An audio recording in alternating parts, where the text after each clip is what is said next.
নমস্কার, শ্রমিক কথা আপনাদের সকলকে স্বাগত জানাই। আজকে আমরা এই ভিডিওর মাধ্যমে জানবো ভারতে কিভাবে ন্যূনতম মজুরি নির্ধারণ করা হয়। তাহলে চলুন ভিডিওটি শুরু করা যাক। আপনারা যদি চ্যানেলে নতুন এসেছেন তো চ্যানেলটি অবশ্যই সাবস্ক্রাইব করে পাশে যে নোটিফিকেশন বেলটি আছে ওটাকে অলে ক্লিক করে দিন। তাহলে আমি যখনই কোনো এরকম ভিডিও আপলোড করবো আপনার কাছে নোটিফিকেশনটি সবচেয়ে প্রথম চলে আসবে। তাহলে চলুন শুরু করা যাক। দেখুন, ভারতের মধ্যে যখন কোনো জায়গাতে ন্যূনতম যে মজুরি আছে সেটা যখন নির্ধারণ করা হয়, এই ক্ষেত্রে কিছু কিছু কারণ রয়েছে। এই কারণগুলি কিরূপ? দেখুন, ভারতে যেভাবে ন্যূনতম মজুরিগুলো নির্ধারণ করা হয় সেটার কিছু কারণ রয়েছে। এই কারণগুলি কিরকম? Cost of living, skill level, nature of work, prevailing wedge rates, Indian labour কনফারেন্সের কিছু নিয়ম আছে, সেইটাও এখানে নির্ধারণ করা হয়। তাহলে চলুন আমি আপনাকে একটা একটা পয়েন্ট বুঝিয়ে বুঝিয়ে বলি।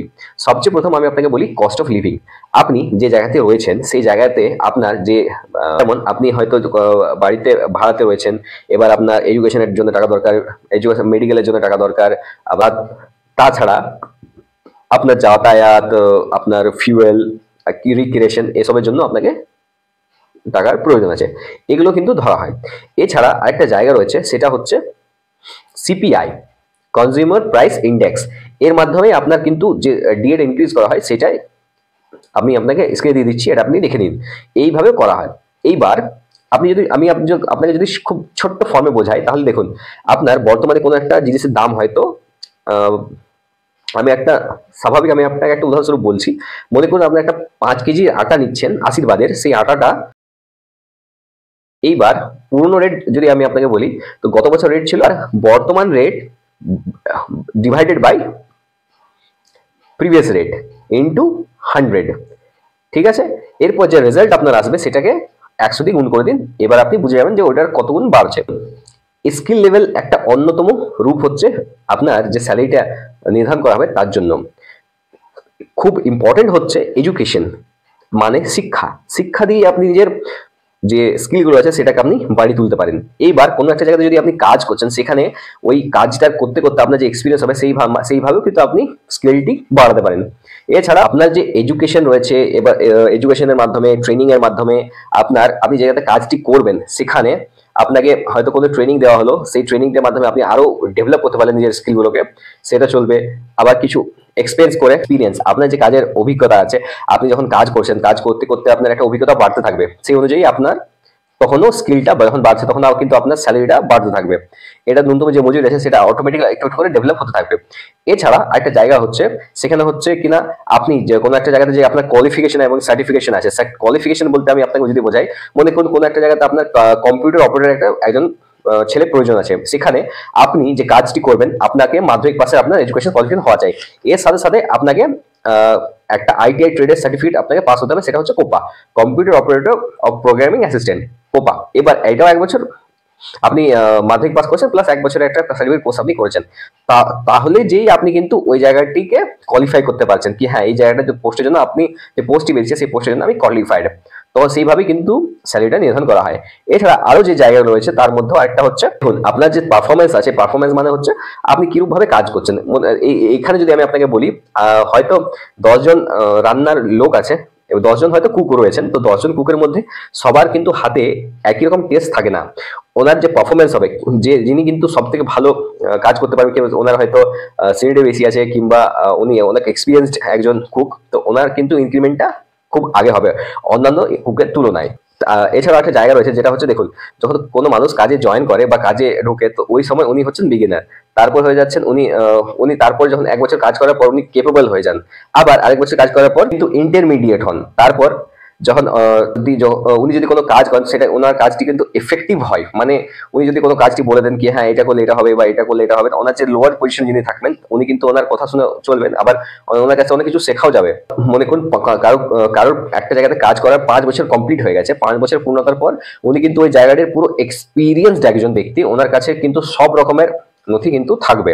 দেখুন, কাজের ক্ষেত্রে কিছু কিছু নিয়ম অবলম্বন করতে হয়। এবার নিজস্ব জায়গায় রয়েছে, আবার কিছু কিছু কর্পোরেট বা কিছু কিছু প্রতিষ্ঠানগুলো নিজস্ব রুল ওরা তৈরি করে, সেটাকে ওনারা ফলো করে থাকে। সেগুলো কিন্তু বেশিরভাগ ক্ষেত্রে জায়েন্ট প্লেয়ার হয়ে থাকে। আমি যদি আপনাকে উদাহরণস্বরূপ বলি, মনে করুন আপনি হয়তো কোনো বাজাজ কোম্পানিতে কাজ করছেন, কোনো ফাইন্যান্স কোম্পানি, মনে করুন মাহিন্দ্রা ফাইন্যান্স কিংবা আদানিতে আপনি কাজ করছেন, বিড়লা, তারপরে রিলায়েন্স, এই ইত্যাদি ইত্যাদি আপনি কোম্পানির মধ্যে কাজ করছেন। তো ওনাদের কিছু নিয়ম আছে, সেই নিয়মগুলো ওনারা পার্সোনালি ওইটাকেই ফলো করে থাকেন। এছাড়া আরেকটা জায়গা হচ্ছে, সেই জায়গাটা হচ্ছে দেখুন কাজের যে প্রকারভেদ আছে সেটা হচ্ছে সবচেয়ে প্রথমে যদি আপনাকে বলি, দেখুন কাজের 4টা প্রকারভেদ আছে। একটা হচ্ছে আনস্কিল্ড, একটা হচ্ছে সেমি স্কিল্ড, একটা হচ্ছে স্কিল্ড, একটা হচ্ছে হাইলি স্কিল্ড। এবার এখানে কিন্তু কোথাও কোথাও আবার কোয়ালিফিকেশনটা ম্যান্ডেটরি হয়ে যায়, যেমন নন ম্যাট্রিক, ম্যাট্রিক, ক্লাস 12 আবার গ্র্যাজুয়েশন, এইভাবেই ধরা হয়। সেইভাবেই ওনার কিন্তু স্যালারিটা ইনক্রিমেন্টও করা হয়। গভর্নমেন্টের যে নর্মস থাকে ওই স্টেটের কিংবা সেন্ট্রালের, সে যেটা ফলো করতে চায় সেটা ফলো আপ ওনারা কিন্তু করতে পারেন।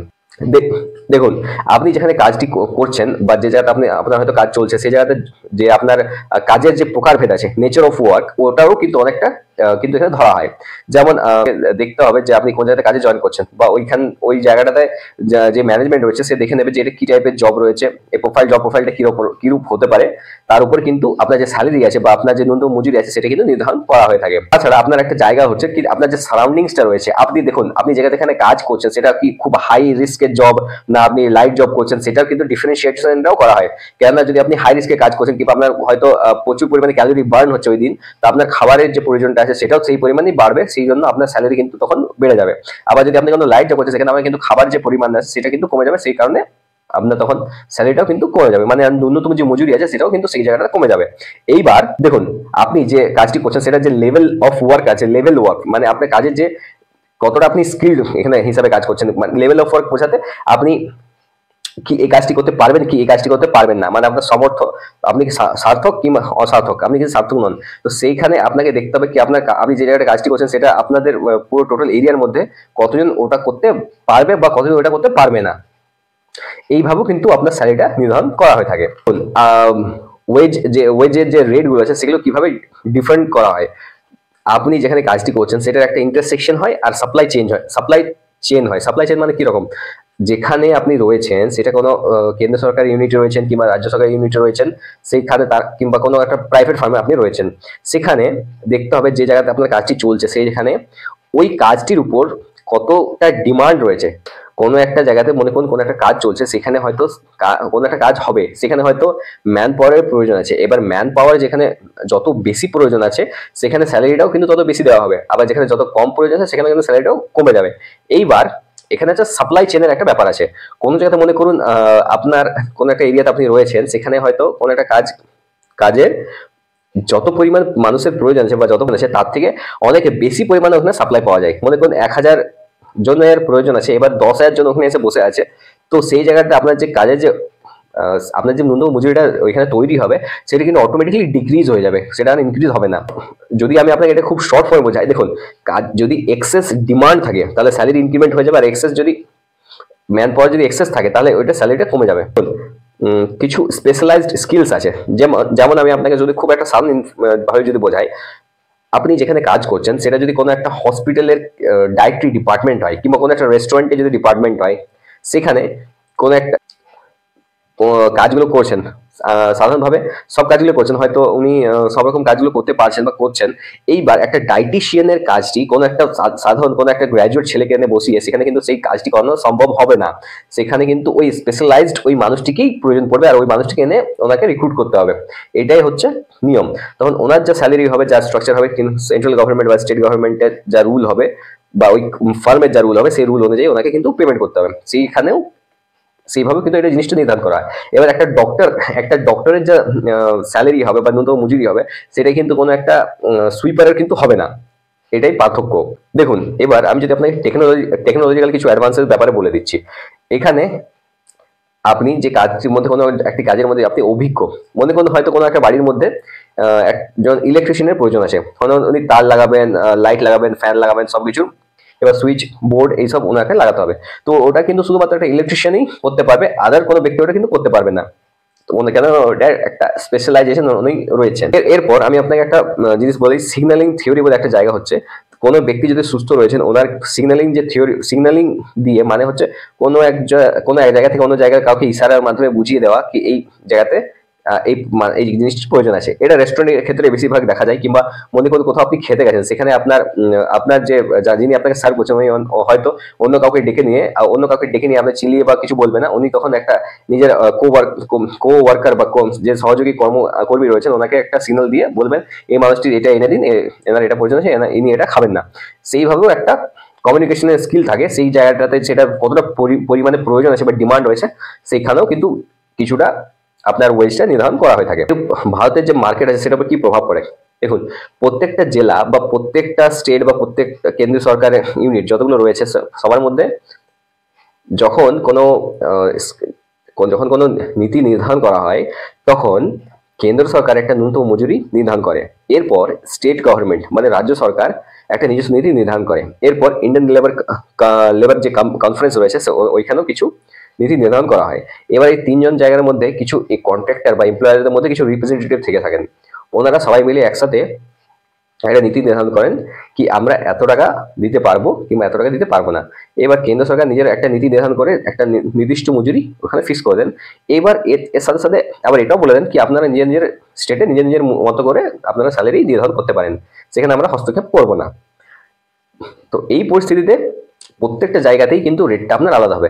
এটা কিন্তু ওই জিএসটির মতো নয় কি আপনার পুরো ভারতের মধ্যে জিএসটি অ্যাপ্লিকেবল আছে, যেটা আপনাকে এত স্টেটকে এত পার্সেন্ট না সেন্ট্রালকে এত পার্সেন্ট দিতে হবে, সেরূপ ভাবে কিন্তু স্যালারিটা নির্ধারণ করা হয় না। ভবিষ্যতে এরকম হতেও পারে, কিন্তু দেখুন এর কারণগুলো হচ্ছে কোথাও জলবায়ুর পরিবর্তন হবে, কোথাও আপনার হয়তো রাস্তাঘাটের পরিবর্তন হবে, যে ট্রান্সপোর্টেশনের ব্যাপার থাকবে, সেই কারণে প্রত্যেকটা জায়গার কিন্তু স্যালারিটা ইনক্রিজ কিংবা ডিক্রিজ হয়ে থাকে। যেটা বলার বক্তব্য হচ্ছে বর্তমানে ভারতের মধ্যে যে স্যালারি স্ট্রাকচারটা রয়েছে সেটা কেন্দ্র সরকার রাজ্য সরকার সম্পূর্ণ আলাদা, আর যারা প্রাইভেট কর্মচারী তাদের জন্য কিন্তু সম্পূর্ণ আলাদা। এইবার এখানে একটা খারাপ পয়েন্ট হচ্ছে কি যে পরিমাণে টাকার প্রয়োজন আছে সেই পরিমাণে কিন্তু দেওয়া হয় না, সেই জন্য যে স্ট্যান্ডার্ড অফ লিভিংটা রয়েছে প্রাইভেট কর্মচারীদের ক্ষেত্রে ওনারা কিন্তু সেইরকম ভাবে ওনারা করতে পারেন না। তো এখানে অনেক কিছুই অনেকটা ওনাদেরকে সাফার করতে হয়, সেই জায়গাটা একটু বিবেচনামূলক। কিছু জায়গাতে রিজিওনাল ডিসপ্যারিটিস থাকে, মানে মনে করুন আপনি হয়তো কোনো একটা সমুদ্র উপকূলবর্তী এরিয়ার মধ্যে রয়েছেন যেখানে হয়তো প্রায় দিনই বন্যা হয়ে থাকে, তো সেইখানটাতে এটা করা সম্ভব হয় না। আবার আরেকটা জায়গা হচ্ছে দেখুন, ভারত সরকার তো জানে কি আমি একটা নীতি নির্ধারণ করলাম, এবার কেন্দ্র সরকারের কাছে যে নীতিটা নির্ধারণ করা হয়েছে সেখানে কেন্দ্র সরকার বলেছে আমি এত টাকা পর্যন্ত নিজের আমি নীতি নির্ধারণ করে এত টাকার মধ্যে ন্যূনতম মজুরি আমি করে দিলাম। এবার স্টেটদেরকে বলে দিল এটা ফলো আপ করতে হবে। এবার স্টেট কি করলো, স্টেট বলছে আমরা এটা ফলো আপ করবো না, নিজের সুযোগ সুবিধা বুঝে নিয়ে নিজের স্টেট নিজের মতো করে ফলো আপ করে থাকে। এখানে প্রবলেমটা দেখা দেয় যখন কোনো ছোট ছোট বিজনেসগুলো তৈরি হয়, যেমন কোনো একটা মিষ্টি দোকান হয়তো 20 জন কাজ করছে, এবার ওনারা যদি ওই রুলটা ফলো করতে যায় কি আমাদেরকেও এত টাকা দিতে হবে, আপনাদেরকে এত টাকা দিতে হবে, তো তখন কিন্তু একটা প্রবলেম দেখা দেয় কি ওনাদের দোকান থেকে কি মিষ্টিটা কি সেল হবে, ওই মাসে কি সেল হবে, কি ওনাদের ওই যে ওয়ার্কার রয়েছে ওনাদেরকে স্যালারিটা ওনারা দিতে পারবেন না, এরকম দিতে পারেন না। এরকম বেশিরভাগ সময় ওনারা দিতে পারেন না বলেই নিজের একটা এখানে যে লেভেলটা রয়েছে এটা অনেকটা ভ্যারি করে। আর আরেকটা ইন্ডিয়া হচ্ছে একটা মিক্সড ইকোনমি, এমন একটা ইকোনমি যেখানে পুঁজিবাদীদের কাছেই বেশি অর্থটা রয়েছে, আর বাকি যত মিডল ক্লাস বলুন বা গরিব লোকেরা বলুন ওনারাই যে ট্যাক্স ভরে পুরো গভর্নমেন্টকে চালাচ্ছেন। অনেক এমপ্লয়াররা একটা অনিয়ম করেও কিন্তু অনেক সময় ওয়ার্কারদেরকে সম্পূর্ণ পেমেন্ট করেন না, তখন পেমেন্ট অনেকটা কমিয়ে দেন। সেই জায়গাতে একটা ইনফোর্স করা উচিত, একটা নীতি ভালো করে নির্ধারণ করা উচিত গভর্নমেন্টকে, সেটা কিন্তু এখনো পর্যন্ত ইমপ্লিমেন্ট করা হয়নি, এটা ভবিষ্যতে হতেও পারে, সেটা আমরা আশা করব। দেখুন আরেকটা জায়গা রয়েছে, কোনো একটা আপনি যেখানে কাজ করছেন সেটা কিন্তু ভাগ রয়েছে, মনে করেন আপনি এক্স ক্যাটাগরি সিটির মধ্যে আছেন, ওয়াই ক্যাটাগরি কিংবা জেড ক্যাটাগরি, এই তিনটা সিটির এখনো পর্যন্ত কেন্দ্র সরকার নীতি নির্ধারণ করেছে যেভাবে আপনি যে ক্যাটাগরিতে রইবেন সেই অনুযায়ী আপনার কিন্তু স্যালারিটা ডিফার করবে। আপনি এটা মোটেও বলতে পারবেন না কি আপনার কস্ট অফ লিভিংটা কিরূপ, আপনি যেখানে রয়েছেন আপনার থেকে হয়তো অন্যান্য স্টেটে হয়তো স্যালারিটা বেশি দিচ্ছে কিংবা কম দিচ্ছে, কিন্তু কেননা সেখানকার সেখানে যে কস্ট অফ লিভিং, সেখানে যে বসবাস করার জন্য যে খরচাটা লাগবে সেই খরচাটা কিন্তু তুলনামূলকভাবে আপনি যেখানে আছেন সেখান থেকে অনেকটা বেশি, সেই কারণে ওইটা এক্সট্রা কিছু পে করা হয়ে থাকে। যদি এই ভিডিওটা আপনার ইনফরমেটিভ লেগে থাকে তাহলে চ্যানেলটি অবশ্যই সাবস্ক্রাইব করে পাশে যে নোটিফিকেশন বেলটি আছে ওটাকে অলে ক্লিক করে দিন। আমি এরকমই আমাকে ইনফরমেটিভ ভিডিও নিয়ে আসবো। ধন্যবাদ।